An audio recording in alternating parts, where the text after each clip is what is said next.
Principal Matters Podcast, episode 363.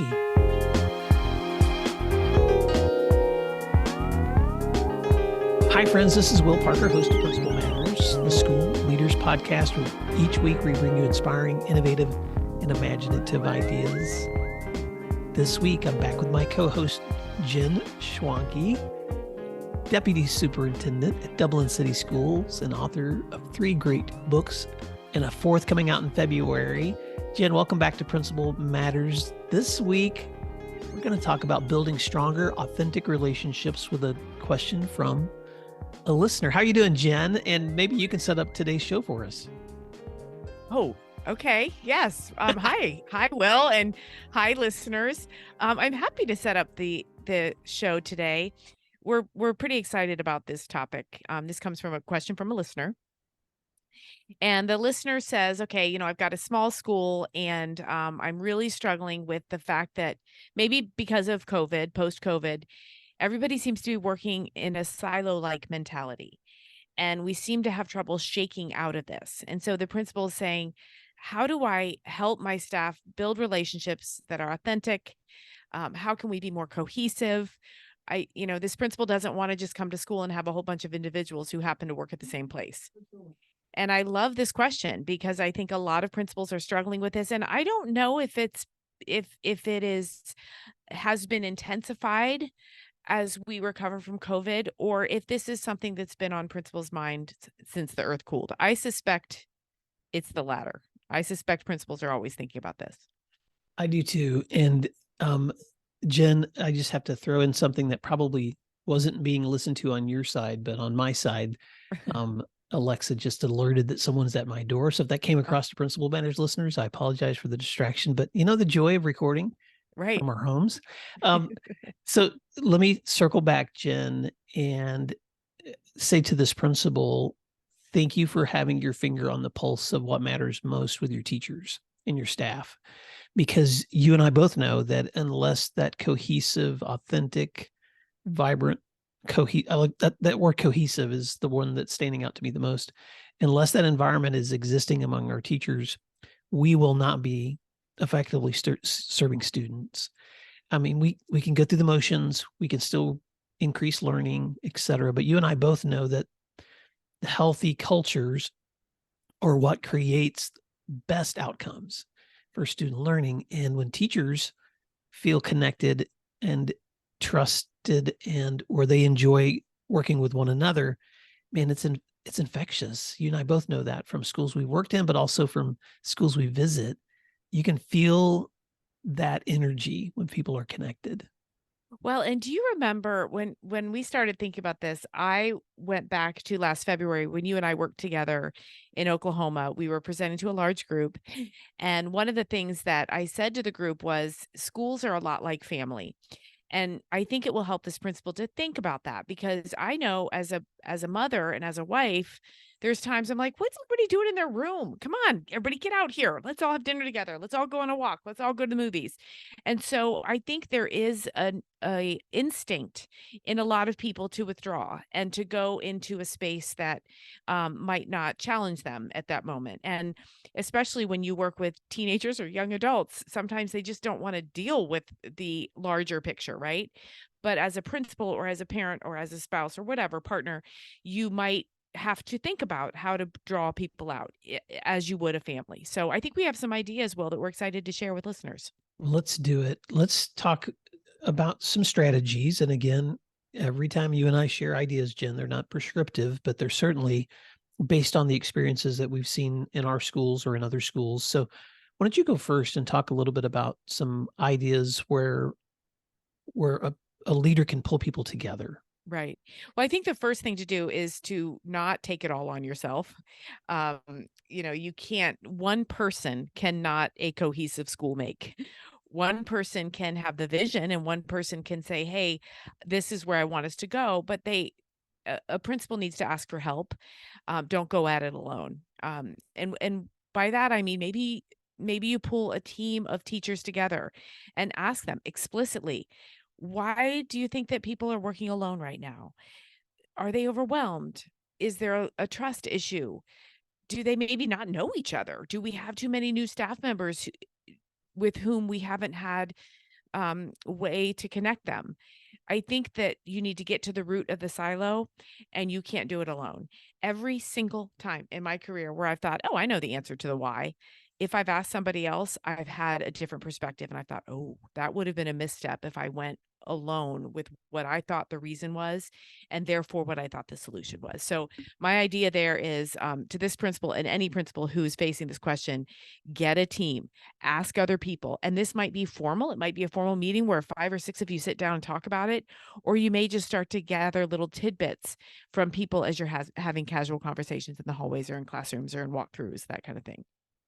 Jen, I was coaching a couple of different leaders recently, not connected at all, completely different places and districts and roles and responsibilities.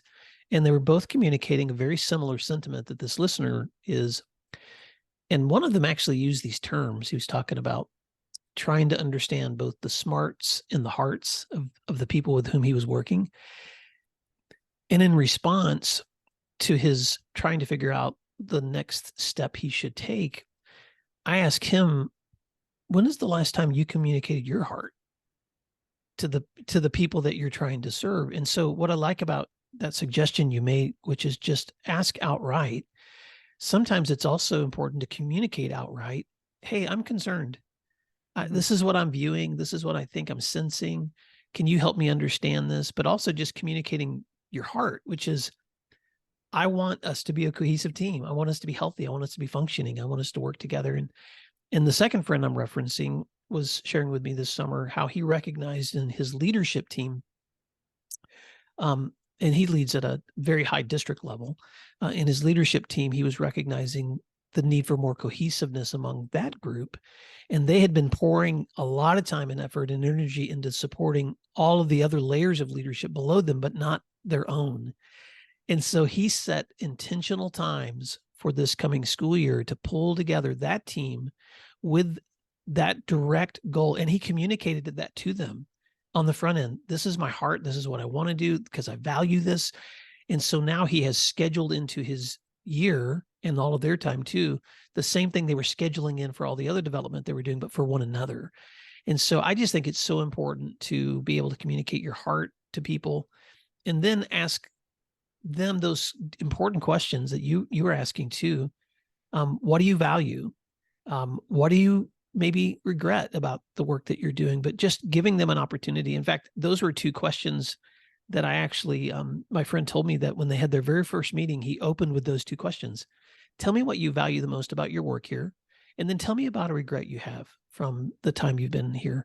And he said that opened up a lot of great conversation. And I've actually borrowed those questions and used them now myself when working with groups. And it's really eye-opening, and it brings people together in a way that sometimes you don't unless you're intentional.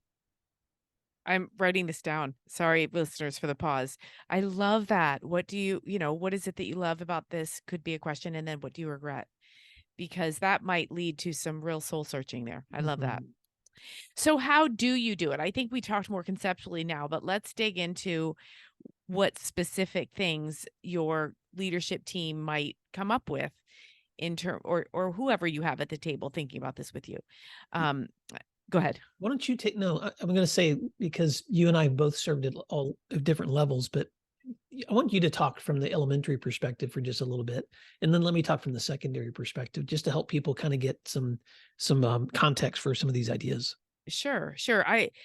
When I first thought about this question, I thought, oh, I wonder if this principal has a social committee. And then I thought every building has some sort of a social committee where you send a card if somebody isn't doing well or if somebody has experienced a loss. And then I thought it has to go a little deeper than that. Those things are important, but there has to be a way that people get out of that silo and really get to know each other. And so an idea that I had was an outing together, whether it's at your house, at the principal's house, or at a park, somewhere where people can come out and just be together. And I have found it to be helpful to have a brief meeting. And I'm using, if listeners could see me, I'm very aggressively doing air quotes here. Something that starts you off so that you as the principal are standing there and sharing your vision, your hearts, and your smarts, like you said. And you might have an agenda, you might go through some things, but then after that, you shift into food and fellowship where people can talk, where they can eat, where they can snack. But then I also think it's crucial to give them back that time. So if you have something after school, say, where everybody hangs out and you have your brief meeting, then you might say, okay, we were able to cover everything that we were going to cover in next week's staff meeting or department meeting. So we're going to go ahead and cancel that one. And so people know that this is not one more thing they have to do. And then therefore they're not resentful, but it's something that they're proactively um, saving themselves time later. And Jen, you may have said this, but I'm looking at some of the notes you and I shared ahead of time, but giving them back the time that you're asking them to be in meetings can be helpful too. So if you're going to pull people together and you can somehow abbreviate something else that you're having them do, because people really value that time. At the secondary level, especially since that's where most of my experience was, I try to think about, well, how can we build time together into the extra times we're going to be here anyway? Like Right. school activities or ball games or parent nights, all those kinds of things. So how can I build time in together into those? So one of the things that in my former district, and this was actually an initiative led by my superintendent, was he always hosted a tailgate party. And so it was just so much fun to show up before the work, because the work is when the kids are there. So to show up before the work and just have fun, eating food together, catching up together, or finding a place where everybody wants to sit together at events so that you can have that camaraderie while you're together at events. Um, and I wrote this note down too, which may sound weird, but if you're trying to build intentional relationships, you should know your people well enough to know who needs to be there and who needs to go home. Because sometimes there are people that you should know your folks well enough to know that I'm so glad you stayed for this event, but there may be somebody who's got an aging parent at home that they need to go care for, or they may have an infant. And so I can just think back in my experience as a young dad, the many times that some of my older leaders would recognize I'd been gone all day, I hadn't seen my family all week, and they would just say, "Hey, Will, I got this. I Right. got this. Why don't you just head home? I'll take care of shutting it down tonight." And so just recognizing those important qualities of the people you work with, they go a long way, Jen. Right. Well, and I'm glad, Will, that you made a distinction here between elementary and secondary because I think the challenges are quite different. Mhm. At one point, I remember talking to a high school principal who said, "Oh, I talk to my staff all the time at football games, at soccer games, at plays. I just sit there, or performing arts. I sit there and I touch base with them." And elementary doesn't have those things embedded, so we have to either create them or find them. And so I'm glad you made that distinction. I think a lot of elementary principals feel like they don't have those natural settings, and so they have to create them. Yeah, but Now you I'm gonna guys have amazing morning meetings. I'm just gonna oh, say. I'm yes, just we gonna say. do. I'm All the just gonna say. donuts, I'm donuts for just like, days. who Yes. who else gets to start their day off like dancing every day? Oh, And so oh, yeah, yes. you younger years. Exactly.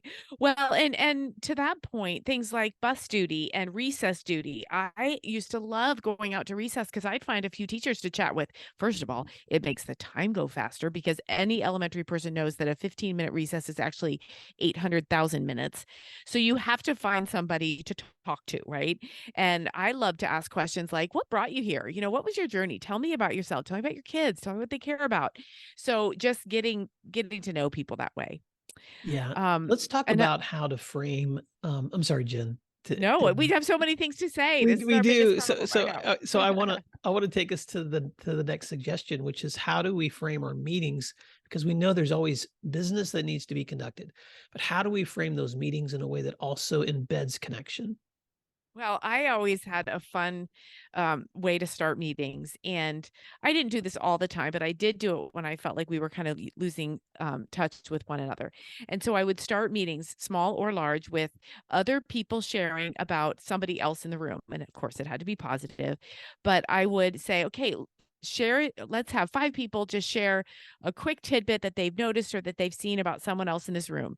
And I would frame it. So I would say, give it a school focus or a home focus, an extracurricular focus, dumb facts. I remember distinctly one meeting I opened, I said, okay, everybody, think of a dumb fact that you know about a colleague. And I remember one woman raising her hand and she said, Dawn has never had her ears pierced.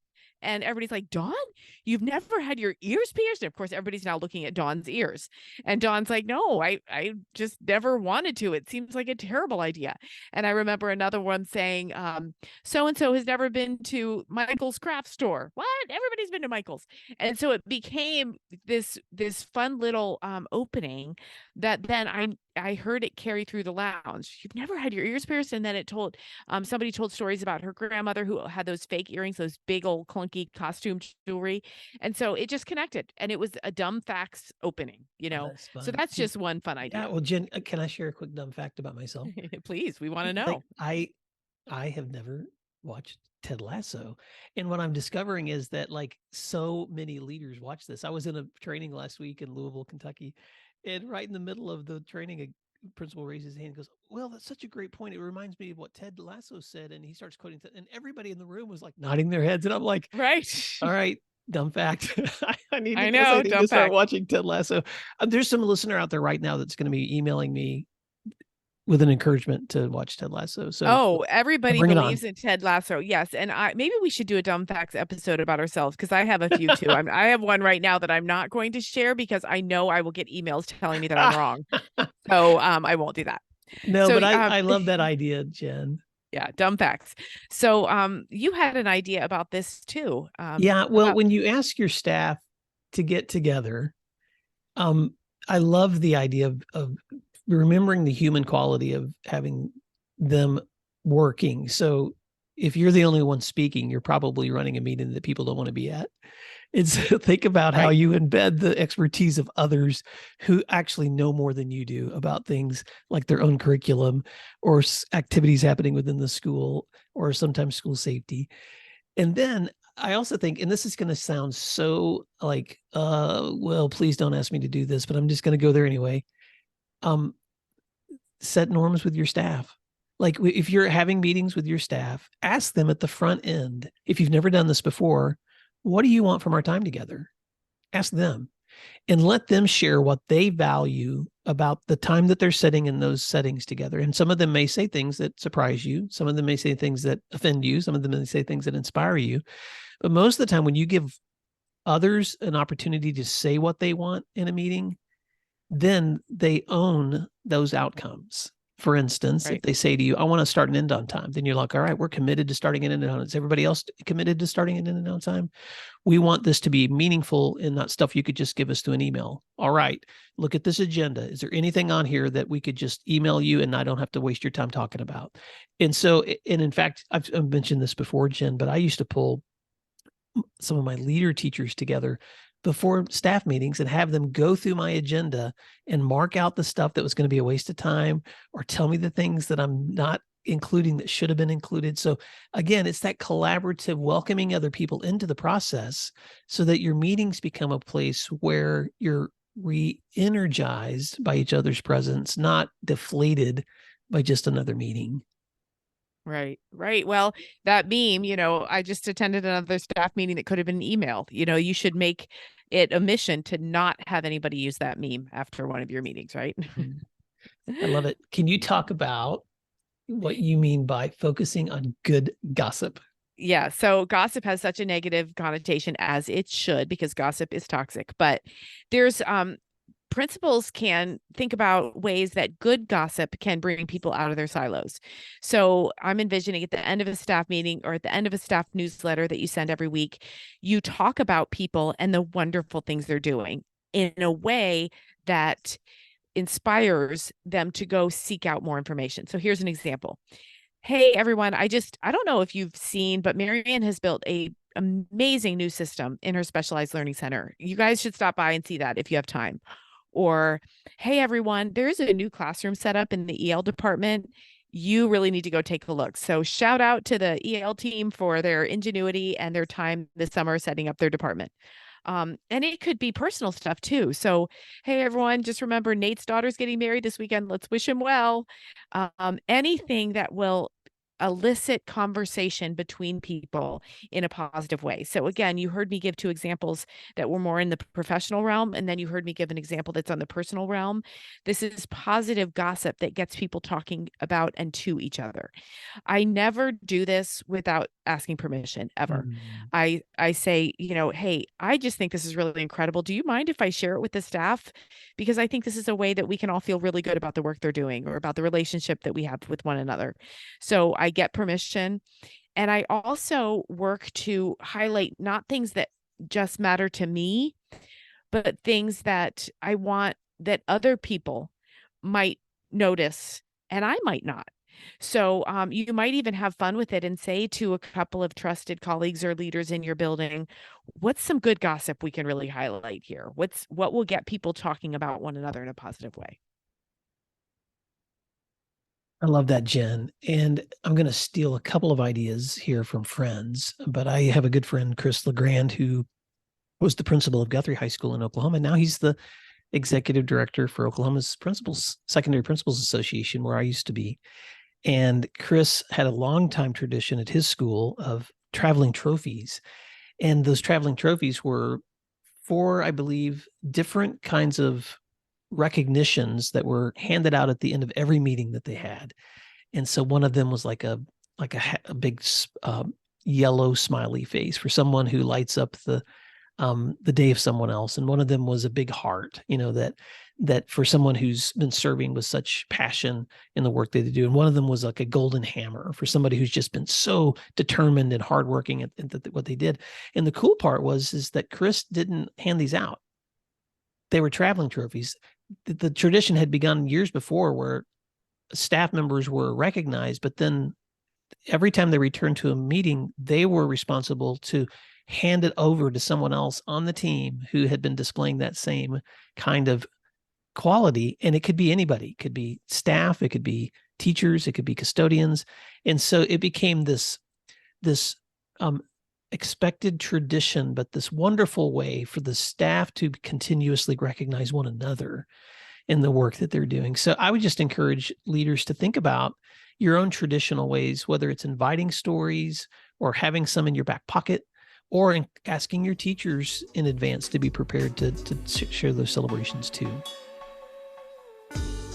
Support for Principal Matters comes from School CEO. School CEO is a research and perspectives magazine for superintendents and other K-12 leaders powered by Apogee. School CEO has many resources. First and foremost, their quarterly print magazine. Explore schoolceo.com to explore how you can market the strengths of your schools. You can sign up for their newsletter and subscribe to their podcast. And you should also look into the School CEO Conference, which brings keynote speakers together to explore how to build a better brand and culture in your school. Learn more at schoolceo.com.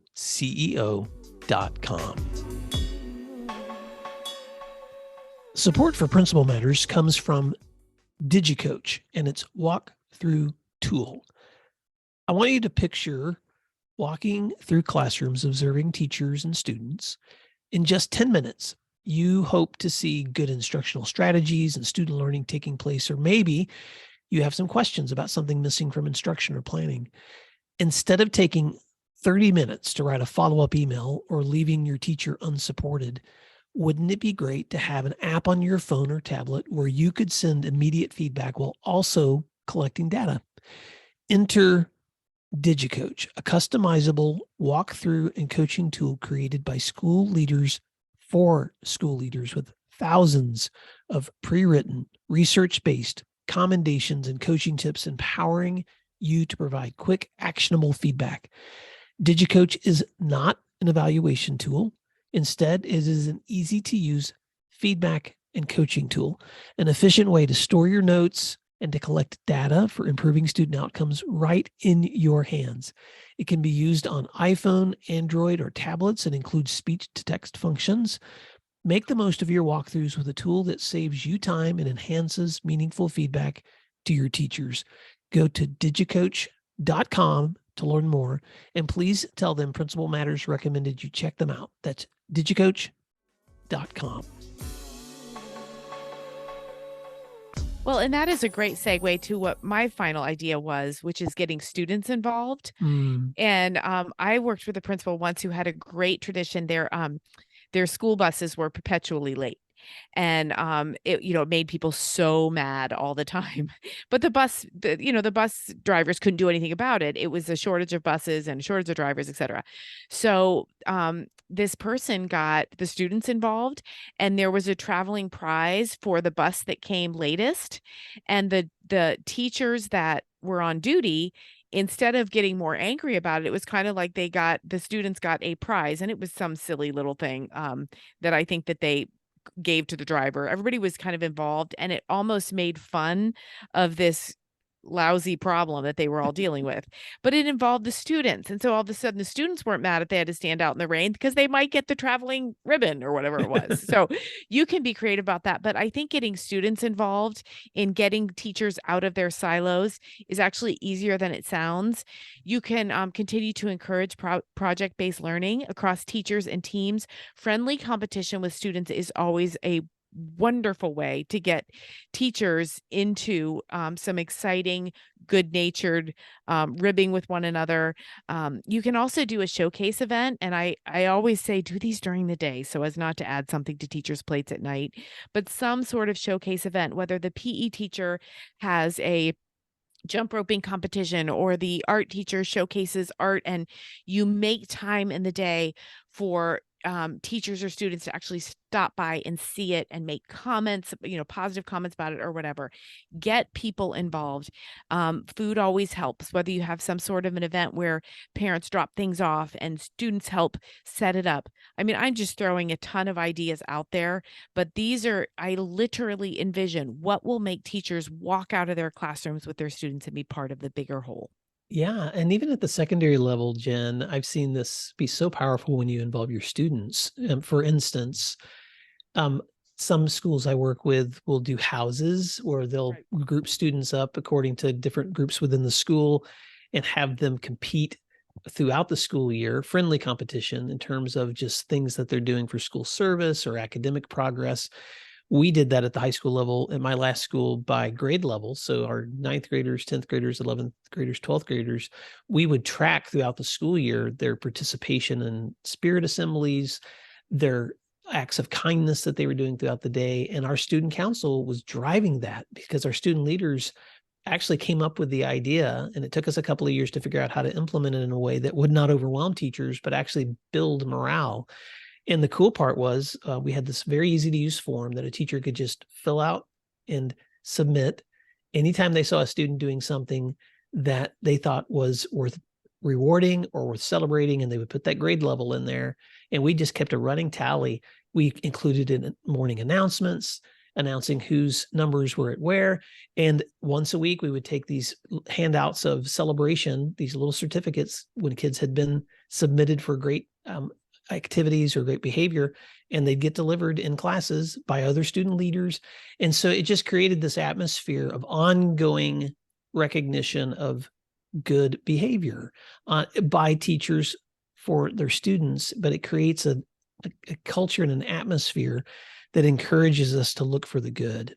Yes. I want to wrap up today's conversation, Jen, with an analogy that I know I've used before, but you've heard the term once in a blue moon. Yes. And right now, in the time of this recording, we're talking in September, and this will come out in a few weeks from now. But so whoever is listening to this at the time that it's come out, it's not a blue moon at the time you're listening. But this Right. last week we've had a blue moon, which is a time in the lunar calendar where the moon has just been so bright that if you went outside at night, which we did, you could see a blue haze around it. It was just gorgeous, and you could see the formations and the face of the moon so clearly.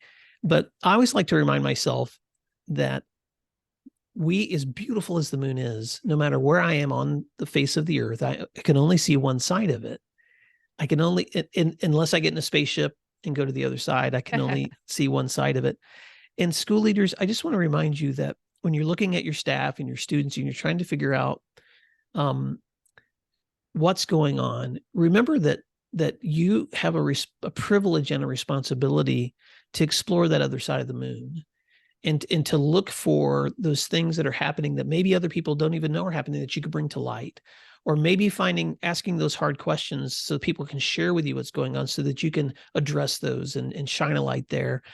And as you are trying to be aware of both the challenges that people are facing, but also pointing the light on the celebrations of the good things that are happening, you're doing something that's just such a unique privilege as a school leader, which is taking people to the other side of the moon of your school.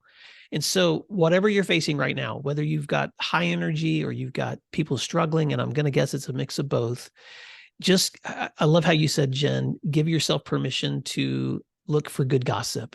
Give yourself permission to be intentional about the ways that you connect with people, ask them questions, encourage their participation, don't do it alone. And then celebrate the things that you see going on that maybe if you don't celebrate them, no one knows they're happening. So I hope that's helpful, Jen, for this listener that reached out. I know we've just we're pouring from the fire hose, but I think that at the end of the day, a principal who has a heart that cares about these things, they're going to be intentional about finding ways to build authentic relationships. Awesome. Yeah, great idea. Sorry, I apologize to our listeners if we threw way too much at you at once, but it was a great question. And clearly we have ideas and excitement about this. So good episode. I am proud of this one, Will. Oh, me too. Well, Principal Matters listeners, I want to thank you for the great work you do every single day, including taking people to the other side of the moon of your school. And Jen, I want to thank you for your expertise and your contributions to helping listeners. How can folks stay connected with you? Yep. They can find me at jenschwanke.com or email me at jenschwanke@gmail.com. And you all know that you can find me at my website at williamdparker.com, which, by the way, we've launched a new website. So if you want to go check that out, give it a look and give me some responses if there's things we can be doing differently. And Jen, we even have a new look with our podcast app. And so I know those are small things in everyone else's world, but they're big things in our world. I do. I love it. And I had several people say to me, like even people locally who would text me a screenshot and say, oh, I love the new colors. So looks good. Yes, I love the refresh. Well, thanks everyone for listening this week and doing what matters. We'll talk to you again soon. You can find free resources like this one at my website at williamdparker.com. Check out the services link on williamdparker.com to learn more about leadership academies, mastermind offerings, and executive coaching. If you're planning professional development for the year ahead, or you're looking for keynote presentations from any of my books, please email me at will@williamdparker.com. Thank you for learning together today, and thanks again for doing what matters.